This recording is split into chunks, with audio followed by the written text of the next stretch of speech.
They are the first to show up, the one who remembers the details, your coffee order, the thing you mentioned once 3 months ago, the date that mattered to you. They give their time, their energy, their full attention. They show up when nobody asked them to, and sometimes when everyone else didn't bother. And then something happens, or more accurately, something doesn't happen. The call they needed isn't made. The check-in doesn't come. The same quality of presence they offer us so naturally is simply not returned. And they sit with that, quietly, without making it a thing, because making it a thing feels like asking for something they shouldn't have to ask for. This isn't a story about bad people surrounding a good one. It's a story about a pattern that starts much earlier than any of those relationships, and understanding it changes everything. People who give everything and receive very little are not victims of circumstance. They are not simply unlucky in the people they've chosen. The pattern follows them, across friendships, across relationships, across workplaces, which tells you it isn't about the other people. It's about something in how they move through the world that consistently produces the same outcome. They give in a way that doesn't ask for reciprocity. They need in a way that doesn't announce itself. And somewhere in that combination is the mechanism that keeps the cycle running. Not because they're weak, not because they're naive, but because of something that was installed long before they had any say in it. What that something is and why it's actually far more complex than it looks from the outside is what this video is about.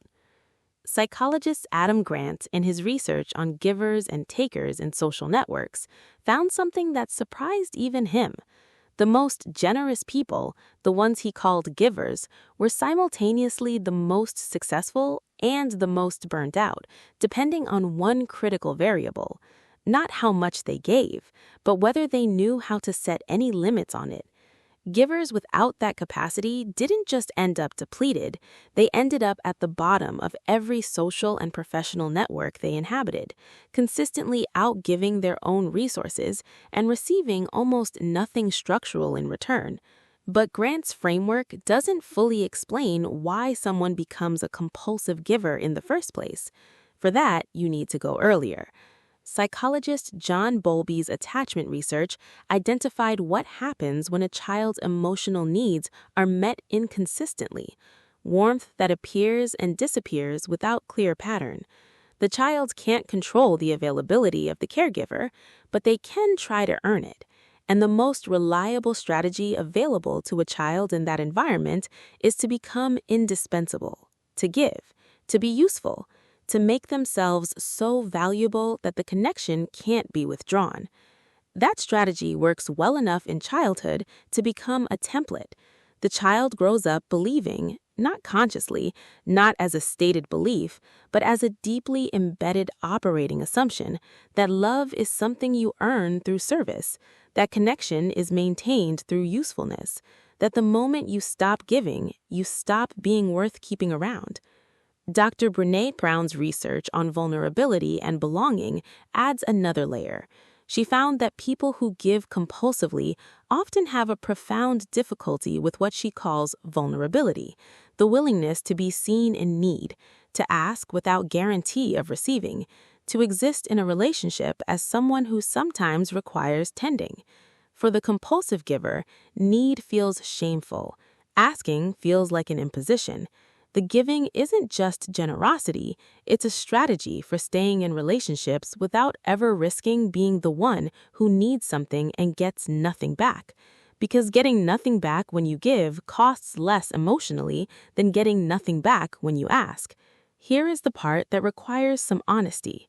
People who give everything and receive nothing are not always passive participants in that dynamic. The giving itself, generous as it is, can function as a form of control. When you give without being asked, you set the terms of the relationship. You position yourself as the provider, which means the other person is always in a slight position of receiving, and receivers, in most social dynamics, feel a low-level obligation that keeps them close but never quite equal. This isn't conscious. It isn't manipulation in any intentional sense. But the nervous system that learned giving equals safety also learned needing equals vulnerability, and vulnerability equals risk. Compulsive giving keeps the person in the position of strength, the one with something to offer, which is the only position that ever felt reliably safe. There's also something worth naming about resentment, because people who give everything and receive nothing often carry a quiet, building resentment that they feel deeply guilty about. They didn't ask to feel it. They don't think it's fair. They chose to give. Nobody forced them. So why are they angry? The answer is that the giving was never entirely free. Underneath it was an unspoken expectation, not a demand, just a hope, that the quality of their giving would eventually be matched. When it isn't, the resentment is the cost of a transaction that was never acknowledged as a transaction in the first place. Here is what's true about people who give this way that almost never gets recognized. The capacity they have to show up, to remember, to care with precision and consistency is genuinely extraordinary. Most people move through their relationships on autopilot, responding when prompted, present when convenient. The person who gives the way this video describes is doing something that requires a level of attention and emotional investment that most people simply don't sustain. That capacity is real. It is valuable. It is not the problem. The problem is the belief it got attached to, the one that says giving is how you earn your place, that needing is dangerous, that asking for what you need will cost you more than staying silent and hoping. Adam Grant's later research found that givers who learned to extend the same generosity toward themselves, who practiced what he called otherish giving rather than selfless giving, didn't become less generous. They became more sustainably generous, and critically, they began attracting relationships of genuine reciprocity rather than subtle imbalance. Not because they gave less, because they finally let themselves be visible as someone who also had needs, which made them a person others could actually be in relationship with, rather than someone they were simply being cared for by. You are allowed to be someone who needs things. You are allowed to ask. You are allowed to let someone show up for you the way you show up for everyone else.